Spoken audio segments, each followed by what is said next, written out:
Yeah. This your boy PT. Once again, back at you with the smoke out session. It's real talk, broad TV. You know what I'm saying? And we getting back into this HIV thing, man. This part two of the segment, man. Um, I want y'all to just hear me out. So as I was saying, as they doing this surgery on her, and they end up telling us that everything fine, everything good, that her lungs was collapsing. She had a bunch of mucus around her lungs. They had to go in there and clean it out. That she had internal bleeding. But they trying to locate the bleeding. They were saying that she would be alright. They wouldn't say what was wrong. They would say no more than she had pneumonia and that she would be alright. So a week passed. She was in the hospital. And my sister was home, taking care of the kids, cleaning up around the house, talking and giggling and laughing and stuff. And we haven't forgot about her. I deeply love her with all of my heart. It was that we was more like trying not to think about it. And so another week came. And that's when we really started to like wonder, okay, now what's going on? So we started to ask questions. And we realized early on that she had signed confidential papers and that they was not giving us no information. I wasn't married to her. She wasn't married to me. I wasn't getting any information. Her power of attorney wasn't getting no more information than what I was getting. So we went on for a whole month with her being in the hospital, just not being able to put our hands on what was going on and just hoping for the best. To finally, I go out one day, hustle, come back, her sister at home cooking, cleaning up, doing her thing. And I'm like, okay. I get a phone call from my mom. My mom said, Tony, I just left the hospital. And, I know medicine. And, I used to be a nurse. She was like, my daughter got AIDS. And she ain't telling y'all that. You need to take them and them kids, you and them kids, and go and get tested right now. I'm not playing with you. I hang up. 5 minutes later, my mom called. Miss Mamie just told me so-and-so, you need to go down there and do such and such. So my heart racing fast. I can't breathe. It's getting to the point where my neck tight. I got feeling pain, hurt. I'm hoping that this ain't what it is. I'm remembering that the year that we had Mercedes, I was locked up 2 months. And she had Mercedes while I was in jail for them 2 months. And so I never signed Mercedes' birth certificate. I never got a chance to. But she's named after me. And I was doing the year when Lil Tony was locked up. I never really looked at her like that. And I was like, every time I pushed the issue to go get my name on the birth certificate, we never did. And my mind just went to racing with a lot of stuff that was like mystery I never paid attention to. Cause I was too busy wanting to grind. I was too busy wanting to be out here in the world, doing what it is they do in the world, you know what I'm saying? I'm like, damn. So my mind said, man, go to the hospital, man. It's time to talk to her. All this bullshit, it's time for it to stop. So I wake my friend up. I make him give me a ride to the hospital. He shooting me up there. While I'm out there at the hospital, I'm talking to her. I'm trying to get her to tell me what's going on. She keeps shaking her head at me, She at a stage where basically her mind is leaving. So sometimes she remember who I'm here standing out there. Other times she don't. She click in and out. And I'm like, man, what the fuck is going on? I go downstairs and just go off. I'm like, I know this girl not sitting here. And y'all see me with 2 motherfucking children. And she got AIDS. And y'all not gonna say nothing. And we come down here and visit her every week. And y'all knowing this, you mean to tell me she can sign some papers that could give us some shit and she never have to say, man, what the fuck is going on? Man, I snapped. I just lost it. I went off. And the dude was like, man, you're going to have to leave if you keep this up. So I explained to the security, if this was you and your girl of the last 6 years since she was a teenager is sitting in this hospital and she dying and you don't know why. And you got 2 kids from her and they don't know why.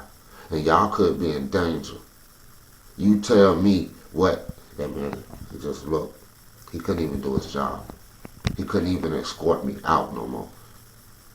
That's when the supervisor that was there that night, he looked at me and he said, "Do you know the power of attorney?" I said, "Yeah." He said, "If you can bring her down here, we can explain to her, and you could be there listening. If she alright that." I say, "Bet, I do that. I go and get her."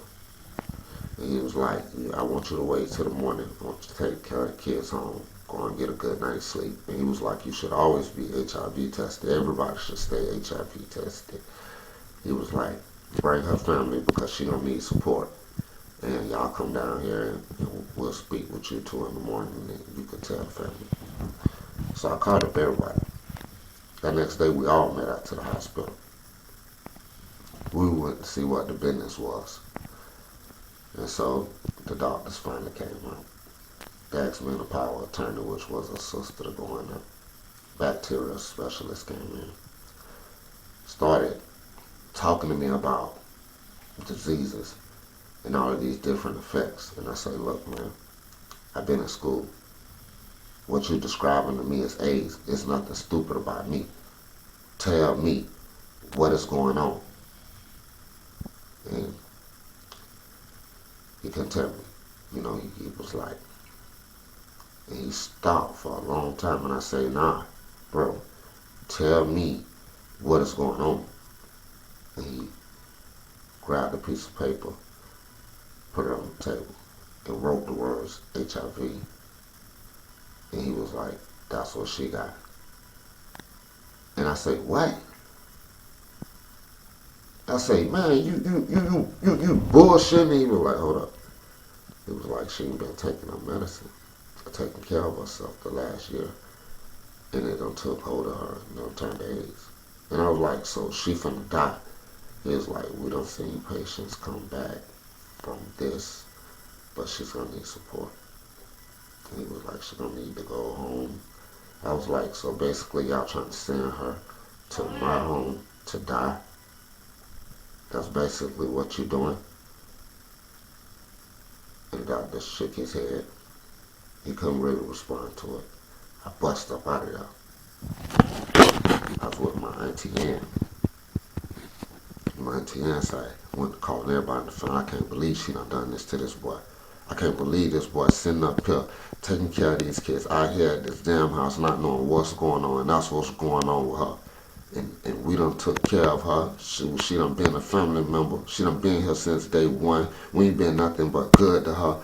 My auntie going off. I feel like killing myself. I feel disgusted. I feel nasty.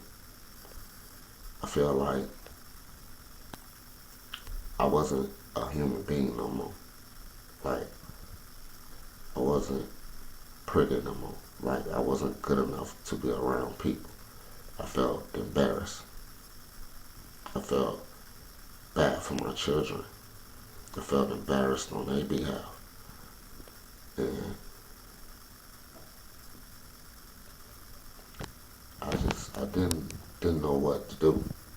I just basically, I wanted to fall out and die. That's basically what I wanted to do.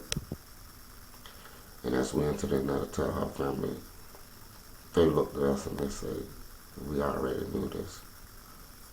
She's had this since she was 13. We thought you guys knew.